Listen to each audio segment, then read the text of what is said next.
There's something for every imagination at your local comic shop. Visit comicshoplocator.com to find a store near you.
Good afternoon, everybody, and welcome to the Dan Wickline Show. Today, as you can see by my guest here and the title at the bottom there, we are going to be talking about Spider-Man No Way Home. We are going to be doing a primer to get you ready for the movie that, of course, opens up. Well, it's actually opened up in some countries, but here in the U.S. and in a lot of countries, it'll be opening up this weekend.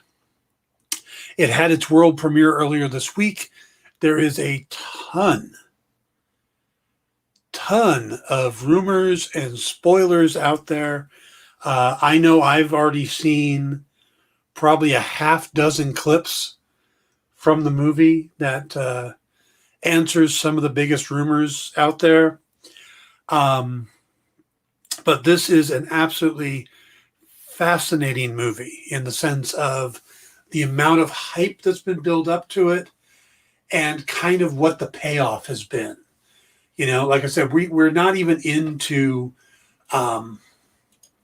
the film hasn't even opened here in the U.S.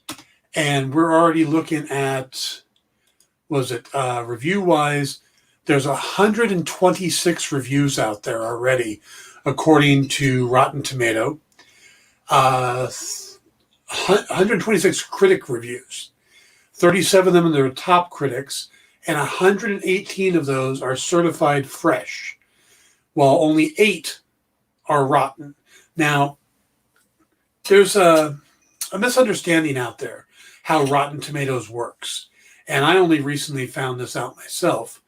But the way it works, whether it's fresh or rotten, it's not where somebody, the reviewer has put in the score and it's at 60% or it's at 50%, so it's rotten. It's not like that. The scores that the individuals give doesn't matter. All right, look, Mr. Grumpy, if you're going to be this way, then just don't comment. You haven't even seen the movie. You can't give 0 out of 0 stars yet. So the rating systems, it's like, I give it 7 out of 10, or, I gave it a 4 out of 10. Those don't play into the calculations at Rotten Tomatoes. When a reviewer submits their review to Rotten Tomato, what happens is one of the first questions they're asked is a simple one or the other. Is this a positive review or is this a negative review? Is it a tomato or is it a squish or a splat or whatever they call those things? And so out of 126 critics to post reviews, all but 8 have said, yes, it's a positive movie. Yes, I have positive feelings about this movie. It is better than its worst type of thing. So when you see a score like that, when it's, 94% fresh is what it currently is right now, that's a good sign. Now that there's no gray area in there. They don't get the fact that, oh, well, this guy liked it a 9 out of 10 and this person liked it a 6 out of 10. They're both positive reviews, but that's a big difference in the scale. Well, that's not how it works at Rotten Tomatoes. If it's 97% or 94%, then that means of all the reviews, 94% of them are marked as positive and the other 6% are negative. It's just that simple.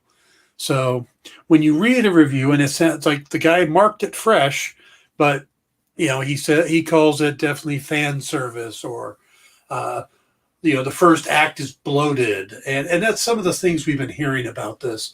A lot of the reviewers seem to think that most of the first act is a little chaotic, a little overly packed.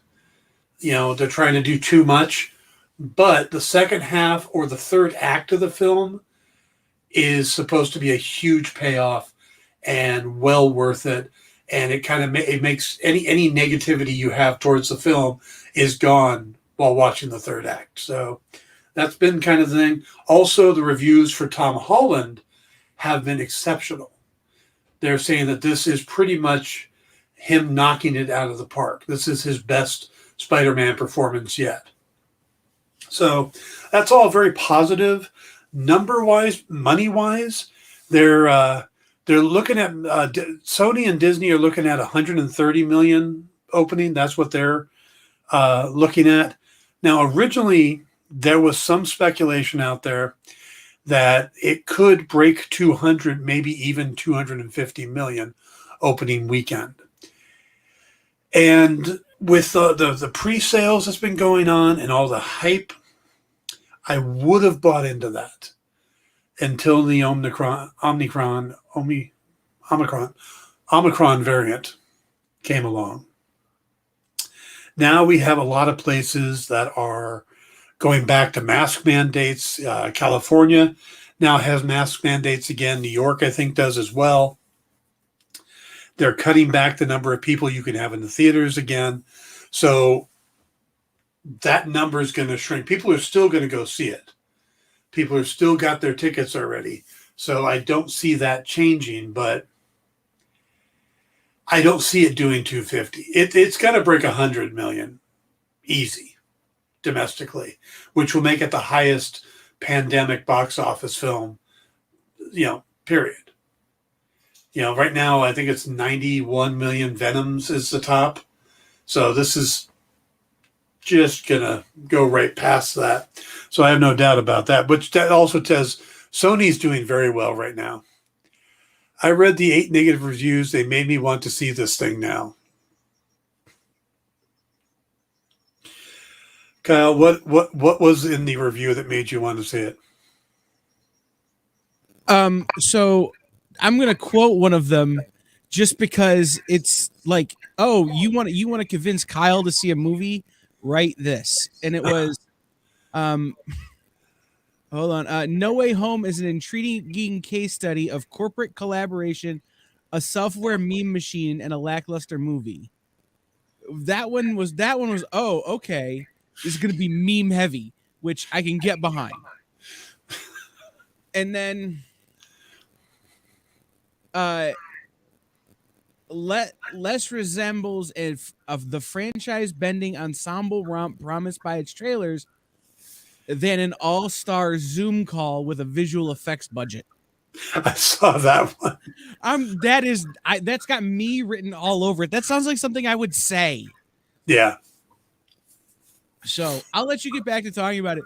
But those 2 reviews, and by the way, those aren't just from schmucks. Those are from like top critics on Rotten Tomatoes. Yep. Have got me wanting to see this movie now. Yep. Yeah, even the bad reviews have been like, what? Yeah. There's a lot of talk of fan service. And we're talking about a movie that is bringing back characters from 20-year-old movies to mix in. Yes, it's fan service. Nobody is hiding the fact that it's fan service. Sometimes fan service is good. Look at the movie Free Guy. All right. the final fight scene in Free Guy where he dials up Captain America's shield, Hulk's hand, and a freaking lightsaber. That's fan service. You didn't need to put all those things in there. But while I'm in the theater watching this, that got huge reactions from the audience. Fan service. People love Free Guy. So let's not say fan service is a bad thing.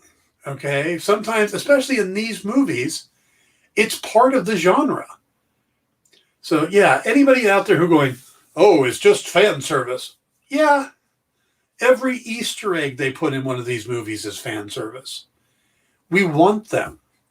We want the little nods and those little moments like that. That's part of why we're drawn to these movies. So yeah, I'm always fascinated when somebody's like, "Oh, it's just fan service." Yeah. What's the point? It's part of why we go to these movies. We've been reading comics most of our life. We've been, this one got me today, and this guy was saying that when he was a kid, his dad took him to see the first Spider-Man movie in 2002. This weekend, he's going back to the movies with his dad to see this Spider-Man, and he's taking his own son with him. So in the time from the 20 years or 19 years between these films, this guy has grown up and started a family of his own, and now he's taking his own kid to see this with his dad. That's awesome. That's a beautiful moment. My God, Disney ought to get a hold of that guy and make it a commercial, because it'd be one of those where we're all weeping. Oh my God, that's so beautiful. Yeah. Oh man. So I'm looking forward to this movie. I probably won't get over to see it until Monday will be the likely day, and then we'll do a spoiler conversation of it Tuesday if that all works out. And then we'll do a spoiler conversation about Hawkeye season finale on Wednesday. And then I still got to figure out what I'm going to do on Thursday, because I need to be in two places at once. So we'll see how that works out. It may be baking with Dan on Thursday next week, because that's what I'll be doing, is baking. So I may just take the camera out to the kitchen with me and I have a plan for next week. Kyle has a plan. Nice. All right. Anyway, so let's get into the bit of a primer for this thing, okay? Because we are talking about 20 years is a long time on movies. The other night, I was talking to Lisa, and she has a 18-year-old daughter named Scotland, and something came up about owning a stereo. And I saw this kind of daze recognition in her mind. And I realized that to Scotland, a stereo is in a car. The idea of a home stereo is completely foreign to her. First thing I bought coming out of high school when I got a job was a JVC component stereo. I had the receiver, I had the cassette player, I had the CD player, I had the separate speakers. Man, I was set. That was awesome. That was the big purchase. I have to come back in. I just bought wood grain hi-fi speakers for the studio. Like, they're from the 70s. They're older than I am. But like, I don't understand people who don't know what a stereo is. Come on. Yeah.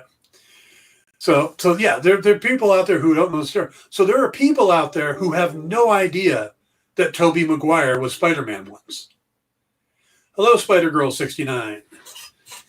So we're going to give you a little primer, get you caught up for those who did, or remind you guys, because, this is my buddy. So, so we're going to do a basic primer, but first we need to talk about the multiverse, because that's that concept that that's going to be the key to understanding this movie. Now, a lot of you probably, no problem, multiverse, got it. Different tracks. I've seen WandaVision. I've seen Loki. I got multiverse all figured out. Well, the multiverse is the basic idea. If you're going along and you make a decision, and then you just keep going along your timeline, somewhere along the way, there's a chance that there's a version of you that made the opposite decision or a different decision. And then that goes off on its timeline. And now you have two versions going along. That would be a multiverse. So some big moment in your life, you make a decision, oh, I'm going to quit this job and start a new job. All right, well, that timeline 1, timeline 2, you decided to stay at your old job. Going that way. Timeline 3, you decide to say hell with it, both of them. You go completely, you quit for a while, and then you end up getting a job by someone you ran into at Starbucks. Now you've got 3 versions of the same universe, but it's going in different directions. That's the rough idea of the multiverse. Marvel introduced the multiverse, the concept, for the first time in the films. Now, they've been doing multiverses in comics for a long time. The idea of the multiverse first appeared with DC Comics when they had all of these Golden Age characters. In the 60s, DC revamped a lot of their characters. They had these Golden Age characters like the Flash and Green Lantern, and they wanted to make more contemporary versions, more atomic age versions. So, instead of Alan Scott wearing a ring that he was vulnerable to wood, they made it test pilot Hal Jordan, and the weakness was yellow, and he got it from an alien race. Forgetting names here. The first Flash, Jay gets his speed from hard water. Jay Garrick, thank you. Jay Garrick gets his speed from hard water. The modern day, or the atomic age version, gets his from lightning striking chemicals and splashing on him. That's Barry Allen. So they started this new thing, and they were running along, and then somebody came up with the idea, well, what if Barry Allen's Flash met Jay Garrick's Flash? And then someone else had to go, well, how the hell would that work? Multiverse. Jay Garrick exists over here in this universe. Barry Allen exists over here in this universe. And somehow they cross together. They have the ability through the Speed Force to cross together. And this, of course, became huge when they did Crisis on Infinite Earths, is they took all those multiverses they had. And some of the multiverses came about because they bought other publishing companies. And it's like, oh, we bought all the Captain Marvel comic characters. Okay, we got them in their own little universe over here. Oh, we bought the Quality comic characters. Okay, we got them in their universe over here. Or the Charlton comic character. And then they pushed them all together into one universe and started over. But that's what the comic version of the multiverse started off as.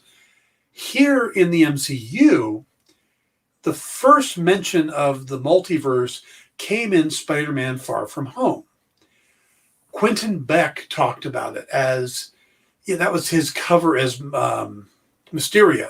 He said he was actually coming from another universe to this one where these creatures were coming through, and he would come here to protect everybody and try to stop him because his planet or his universe was already lost.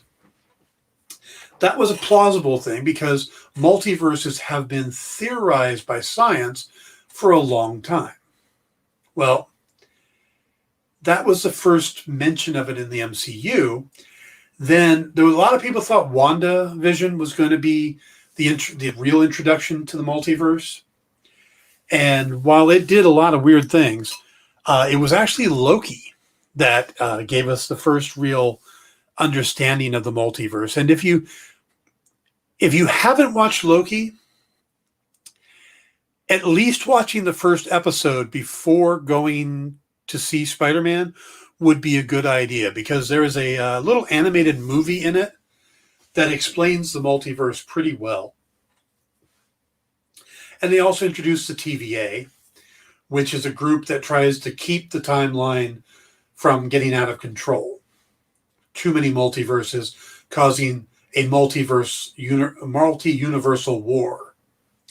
That's all the basis of Loki. You don't need to know about that too much, just that there is multiverses. And then what we see in the trailer is, and I'm assuming you've all seen the trailer, Doctor Strange is trying to do a spell that will make people forget that Peter Parker is Spider-Man.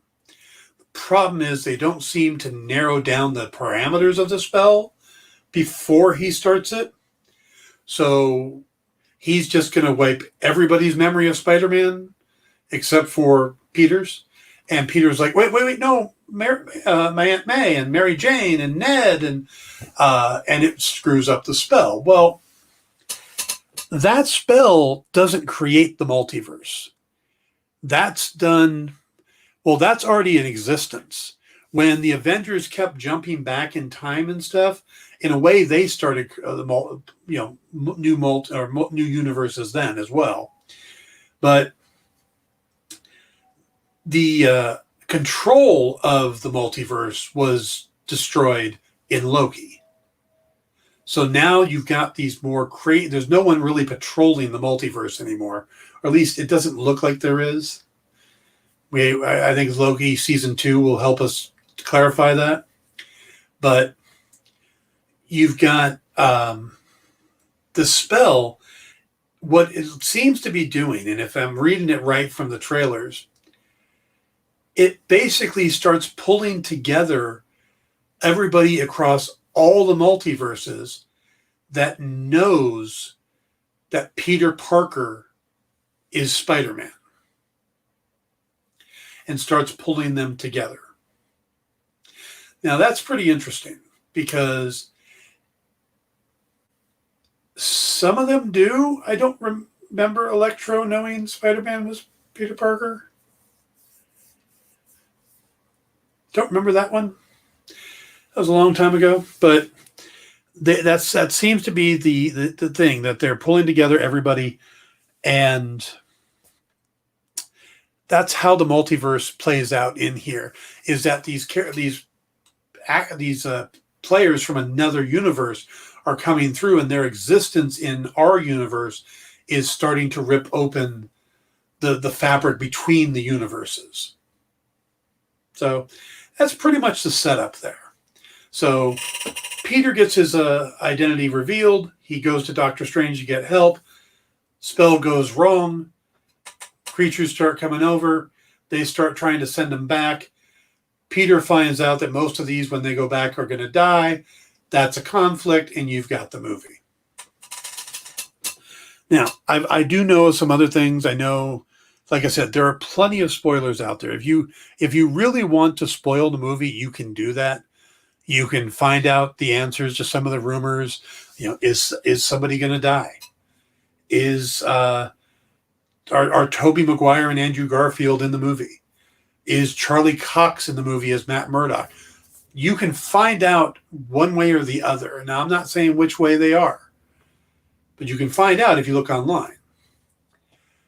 Not going to talk about those here. I will tell you one thing. From what I understand, there's 2 post-credit scenes, but the second one isn't a normal post-credit scene.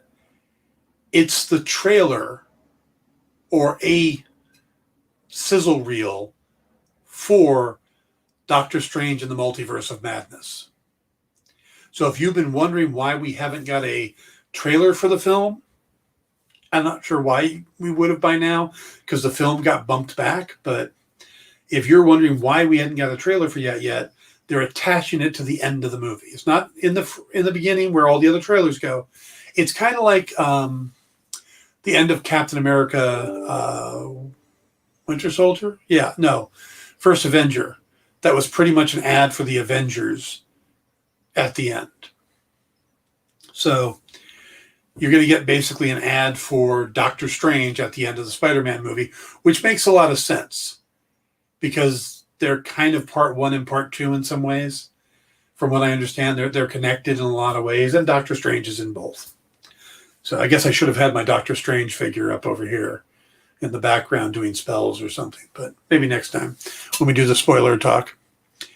All right, so things we do know about the film, things that have been confirmed. That is Alfred Molina is returning from Spider-Man 2 to play Doc Ock in this. Willem Dafoe is returning from Spider-Man 1 to play Norman Osborn, the Green Goblin. Jamie Foxx is returning from Amazing Spider-Man 2, to play Electro, a.k.a. Max Dillon.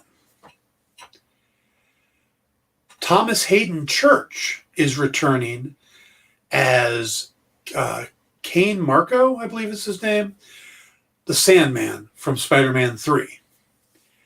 And Rhys Ifans is returning as Dr. Kurt Connors, a.k.a. the Lizard from Amazing Spider-Man 1. So a villain from each of the previous Spider-Man movies are returning for this movie.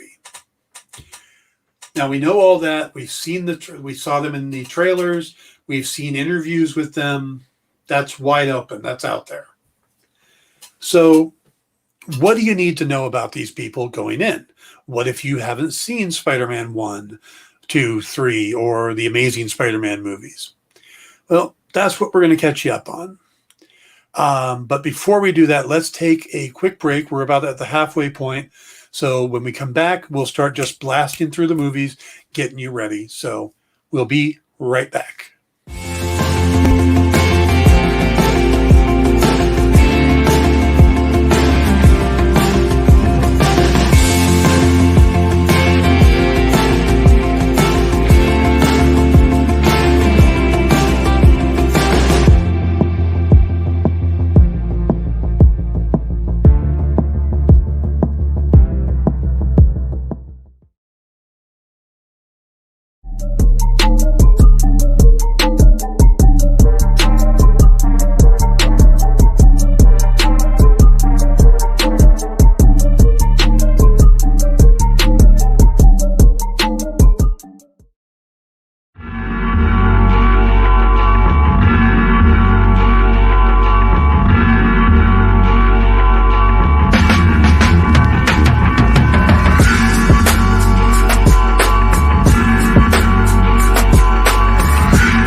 All right, we are going to go through the all the Spider-Man movies up until now to get you ready for Spider-Man No Way Home, which opens this weekend. So it all started in 2002 with Spider-Man, just Spider-Man. That's what they called it. It was Sam Raimi's movie. It was starred Tobey Maguire as Peter Parker and Kirsten Dunst as Mary Jane Watson, Willem Dafoe as Norman Osborn, James Franco as Harry Osborn, and J.K. Simmons was J. Jonah Jameson. Now, there was other. Cliff Robertson was Ben Parker, and Rosemary Harris was Aunt May. There was, other characters like that. But the main ones we need to know from this one would be possibly Tobey Maguire and Willem Dafoe. Now, Dafoe was just over the top, scenery chewing, just classic mustache twirling science figure bad guy, and was brilliant at it. The suit was not their best choice. The Green Goblin's outfit was not. It was much more tech than it should have been. That's probably my one knock against that movie. Maguire as Spider-Man, this was your classic Spider-Man story. I think that's, if I was going to lump any, give a kind of a label to the Sam Raimi Spider-Man movies, is that they were classic Spider-Man stories. It was like he really was trying to tell the Ditko, the Stan Lee and Steve Ditko stories as they were. The first one, we got the spider bite, we got awkward Peter Parker dealing with school, but they grew him up very fast, which I thought was interesting. We didn't spend much time in school. By the end of the movie, he was out, and I mean, about halfway through the movie, he's living in New York in an apartment with Harry. So it moved very fast from that point of view. But Maguire was a very good Peter Parker and a good Spider-Man. He carried that well. He carried that sense of responsibility. We got to see the whole Uncle Ben murder thing. I mean, who has been killed more times on screen, Uncle Ben or the Waynes? I mean, it seems to be 1 and 2. We get them back and forth. It's like torture porn. We get to just watch these poor people, Uncle Ben die over and over again. Martha Wayne die over and over again. Well, and that's one of the things I liked about the MCU is they went, nah, we're not even dealing with that. Kenny from South Park, true. But he's animated. So, but I think, like I said, there was the true feel for Spider-Man. What they did with it, and I think that was Raimi's main purpose, was to tell like the comics and be as truthful to the comics as possible. And I thought the first Spider-Man movie was really strong. We saw the Willem Dafoe's arc going from just being a scientist and head of a company to when his company is threatened because one of their projects isn't moving along fast enough and they're about to lose their government contracts. He ends up trying to move things forward faster, tests it on himself, ends up becoming the Green Goblin, is infected by the chemicals, takes one of the suits they're building, the gliders they're building. This is all tech that the Oscorp is building. And he, basically wipes out the other members of the board that try to get rid of him, and Spider-Man stops him. It's a pretty straightforward story. It is literally something that Stan Lee and Steve Ditko would have done in the comics. It's that pure. And one of the things I really liked about it is it wasn't that overcomplicated. They do overcomplicate movies sometimes. They bring in like 3 different villains and subplots and all this other stuff. The first Spider-Man movie was a straightforward story about Peter getting his powers, his love story with MJ, and that's why I like it. It's pure Spidey movie. Yes, it is a pure Spidey movie. The second Spider-Man movie, a lot of people will argue that this is the best Spider-Man movie of all. Better than Spider-Man 1, better than all the Tom Hollands, better than all the Andrew Garfields.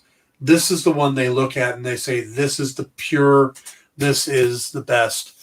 And I think it's due to Alfred Molina's portrayal of Doc Ock.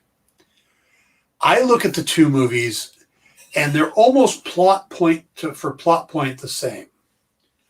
The only additions are the different villain, who is much more sympathetic than Norman Osborn is. And there's a little bit more of a horror aspect to it, in at least where Octavius changes to Doc Ock, which is Sam Raimi's background is horror. But Peter has that classic second movie loses power thing, which is another trope. You know, you lose your power, you lose your ability, you lose the suit, whatever it is. He has that in the second one. But it really is the same formula as the first movie, just done a little better. The villain is a little more three-dimensional. Like I said, Defoe was a scenery-chewing Norman Osborn. Molina played it much more subtle. There was a lot more angst to it. You felt for him. You knew that deep down there was a good person in there still, and you had to get to him, you know. But you still had the other plot lines going on. Aunt May is about to lose the house, and again, these are classic Spider-Man tropes. The one thing about Spider-Man is he never ends up happy. B, there's always this choice he has to make. Do I go stop that bank robbery, or do I go across town and get the medicine that Aunt May needs? You know, he's trying to juggle both, and we get that here too. Aunt May is trying to save her home and stuff like that. Meanwhile, he's trying to, you know, he actually has a personal connection to Doc Ock, just like he had a personal connection to Willem Dafoe's character. That's the other thing they seem to do in these. When they do movies, they seem to feel that it needs to have a personal connection to the main character, or there's not enough angst, I guess. But yeah, here that's the connection. And it is a really good movie. Now, Molina is affected by the AI in his tentacles that he built. That is what pushes him to the dark side, and it's Peter talking to him that brings him back near the end. And he has a redemptive moment at the end where he saves everybody. He comes back to his senses and he saves everybody. That is a big question mark going into this movie, because we've already seen him show up on the bridge looking ready to attack. And it's like, what happened to that redemption arc? Is this the same Doc Ock that was in the Tobey Maguire movie, or is this a slightly different one from like a different multiverse that maybe didn't do the redemptive arc? That's something we'll have to wait and see, but it is a good question. Now, this series by Sam Raimi got a third movie and was supposed to get a fourth, but the problem is the third movie is when too many cooks got into the kitchen. Sam Raimi on his own did two very good Spider-Man movies. His third one was going to focus on the Sandman and dealing with just, you know, moving along the story. They were going to have, you know, but they felt they needed to be a personal connection. So suddenly Marco is now the one who killed Uncle Ben.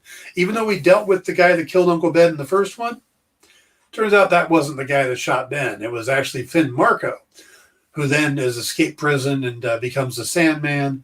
But, you know, he's trying to get home to his daughter, and he can't actually, you know, there's a lot of stuff going on there. That by itself could have been a good movie. But the studio very much wanted Venom. So they forced Raimi to put in Venom, which meant the alien symbiote suit. So Peter had to get the suit first, had to have it for a while, had to fight to take it off. Then you have to introduce Eddie Brock. And if you introduce Eddie Brock, well, you need a little more. Well, they also introduced Gwen Stacy. So you had Topher Grace come in as Eddie Brock. You had Bryce Dallas Howard come in as Gwen Stacy. And you had Thomas Hayden Church as the Sandman, who, like I said, is suddenly is the one that killed Uncle Ben. A lot going on there. Well, it got too cluttered. Had they focused just on Sandman, it could have been a very good movie. But they let it get astray. The stuff with Venom visually looked cool, but it wasn't good. Eddie, it just didn't come across right. We didn't like Eddie Brock. We didn't care when he got the Venom suit. It's not like now where Tom Hardy is leading 2 Venom movies to $800-900 million because people are into it because he's playing the Venom an Eddie Brock we can deal with and like. This was not that guy, and nobody is saying that Venom's coming back. Who knows? You never know, but we are supposed to get Thomas Hayden Church. Now, the way this movie ends, Marco kind of apologizes for killing Ben and talks about how it was somewhat accidental. He didn't mean to pull the trigger, but something happened at the moment when the gun went off, and he's sorry for it, and he's just trying to get home. And Peter actually lets him go. He also turns to help at one moment at the end, another redemption arc. And unlike Willem Dafoe and Alfred Molina's character, Thomas Hayden's Church character lives. So now there's some talk that all of these, in the trailers, that all of these characters that Spider-Man's dealing with are supposed to be, they go back to their universe and they're dead, and that's the part of the problem. But depending on where they pulled Sandman from, he doesn't die. So that's going to be interesting to see just how that lines up. If maybe we find out that they're from a later part of the movie, stuff like that. All right. Because Spider-Man 3 got such a bad reaction, and Sony and Raimi decided mutually that let's just go our separate ways. We won't do Spider-Man 4 after all, which could have been, could have been good if they would have let Raimi just kind of go back to what he was doing, take a villain like Mysterio and just do a good story, or Kraven the Hunter, something like that. But again, Spider-Man 3 got too big, too convoluted, and they also had Harry turn into another goblin. So you literally had 3 villains at one point that he was facing. It just got way over the top. So if you're going to go back and watch the first 2, scan through the third one just to see what the Sandman's doing, and you should be good for the movie. Now we're going to move on to Sony's second attempt at a Spider-Man franchise. Here they got director Mark Webb, and they cast Andrew Garfield as, I don't know, a modern-day Spider-Man. Maybe if the Sam Raimi's ones were the Stan Lee, Steve Ditko comics, this has been like therapy, Kyle says. Spider-Man 3 is why I distrust Sony. If Tobey Maguire movies were the Sam Raimi movies were the Stan Lee, Steve Ditko Spider-Man comics, the Andrew Garfield ones were more the Brian Michael Bendis, Mark Bagley Ultimate Spider-Man comics. This was a more modern take. Peter Parker was much hipper. It's like instead of just running around missing the school bus, he's got skateboard. He's got, pretty cool looking hair. He's not that bad with the girls and stuff. And instead of Mary Jane, they go with Spider-Man's first girlfriend in the comics, Gwen Stacy. And they do the Gwen Stacy storyline involving her father, Captain Stacy, of the police, who's played by Dennis Leary. And you get, like I said, you get Andrew Garfield as Peter Parker. You get Emma Stone as Gwen Stacy. And then they also bring in the character of Risa Fons as Dr. Kurt Connors, who ends up becoming the Lizard. Now, we get the Lizard, or we get Kurt Connors in the Raimi movies, but he never actually becomes the Lizard. He's more of a background character. And there is supposed to be a connection between him and Peter, so it makes sense. But they kind of up this thing where they bring in Peter's parents, and they were possibly spies or something else was going on. So there's this weird backstory. They were trying really, really hard. And again, I think this was Ultimate Spider-Man being turned into a movie series, which worked okay in the first one. I actually liked the first one. The second one went way off the rails. But the first one, I thought Risa Fons was great as Kurt Connors. We also got, is that where we got? No. Okay. We didn't get Rhino until the second one. They kept it pretty streamlined. So, one bad guy, one, we didn't mess with the Daily Bugle that much. We never got J. Jonah Jameson.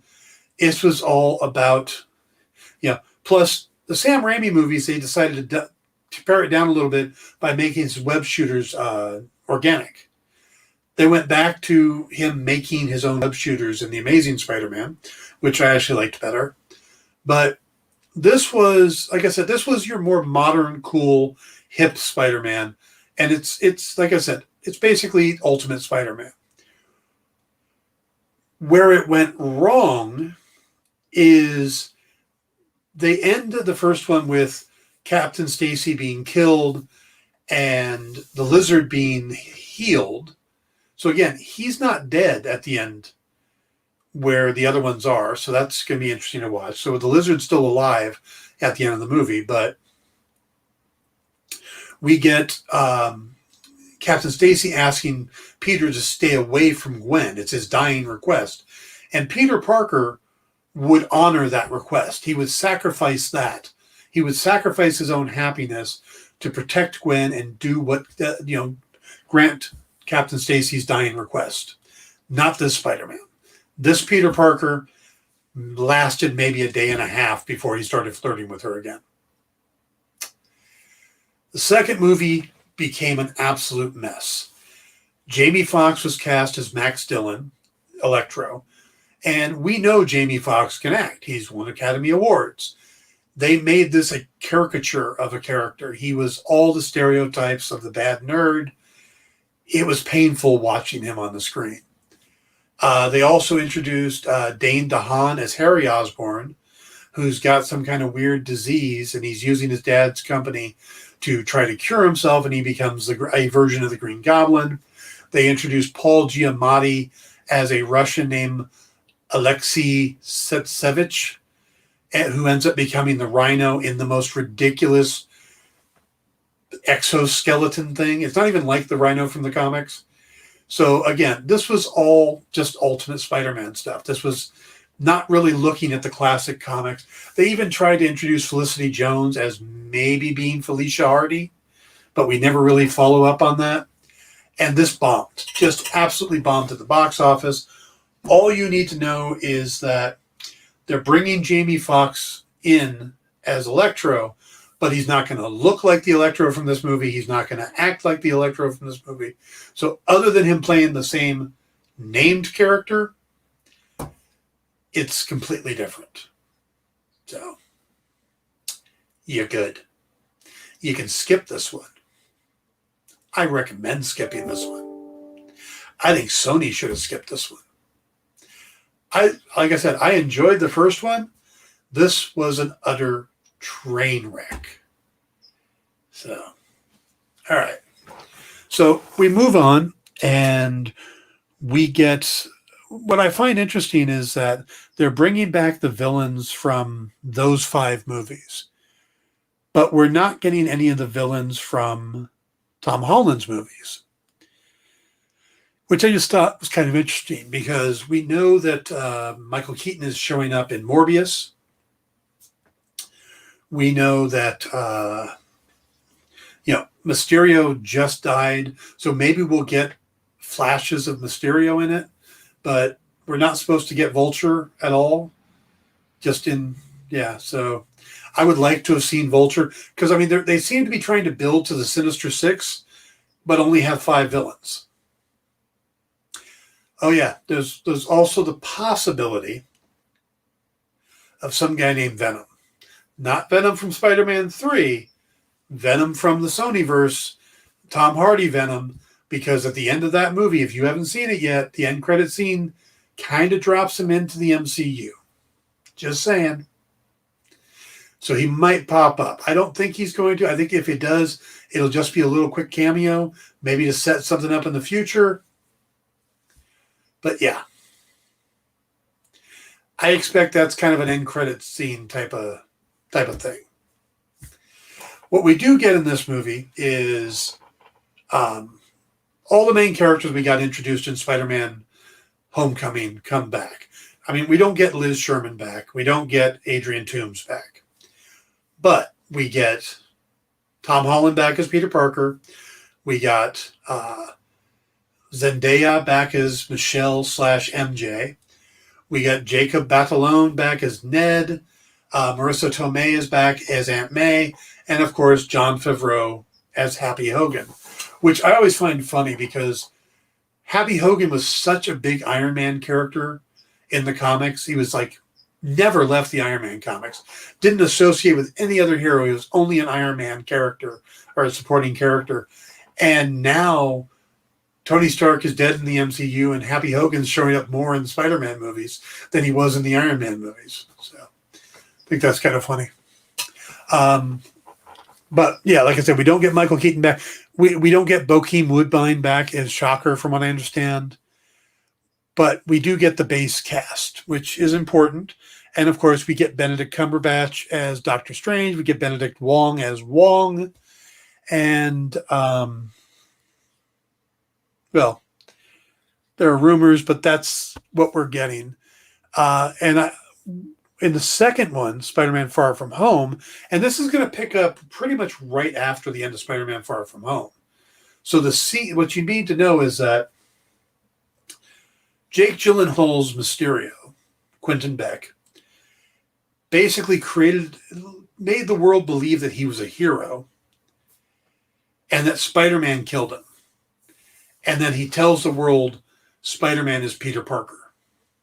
He does this through J. Jonah Jameson's news blog, thedailybugle.net.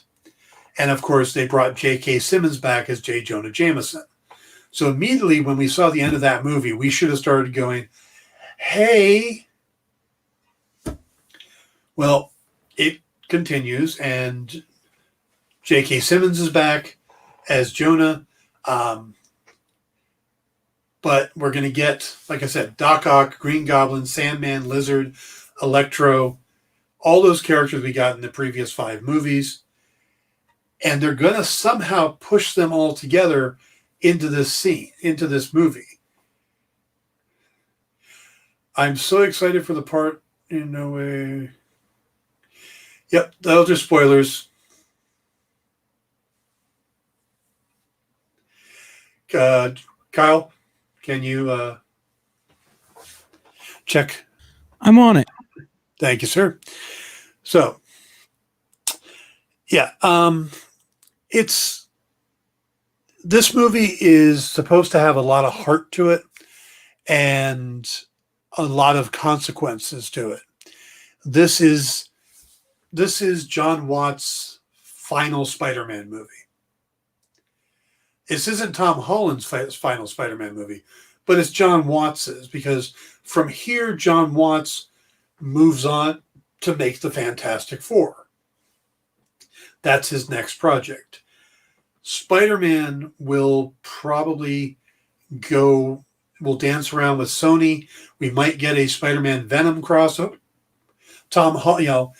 Amy Pascal has been talking about another trilogy. Tom Holland said that it'll be very different if they do. So expect this to be kind of a door closing, the wrap up of the trilogy. And, he won't even, this will also end his high school career. So what Spider-Man we get next will be a college level Spider-Man. So that's what's to keep in mind, is that this is the door closing. This is where they wrap everything up. And Spider-Man has to mature by the end of this movie. That's what we're going to get. But we're going to get a lot of fan service. We're going to get those villains back. And the rumors, of course, of other characters showing up, I'll let you find those out on your own. They're going to be out there. You know, avoid the internet, get offline, just go see the movie. That'll be great. But that's pretty much your primer for Spider-Man. You need to know about those characters. 3 of them, well, no.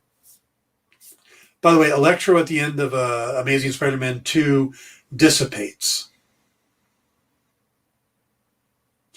So we don't know if he's dead or not. So you got 2 characters that die at the end of Spider-Man movies, 2 that don't, and 1 that we're not sure of. But how that works out in the new movie, we'll have to see. So, all right, guys, I am going to wrap it up there. We are getting spammed in chat with some spoilers, so we are going to wrap it up here, pass this on to the next show, which will be Comic Collectibles with Rex and John, I believe it is. They got some really cool books coming up, so you'll want to stick around for that. And I will be back tomorrow with the spoiler conversation about last night's Hawkeye, which was incredible. Get to watching that, and we'll talk about it tomorrow. Good night, everybody.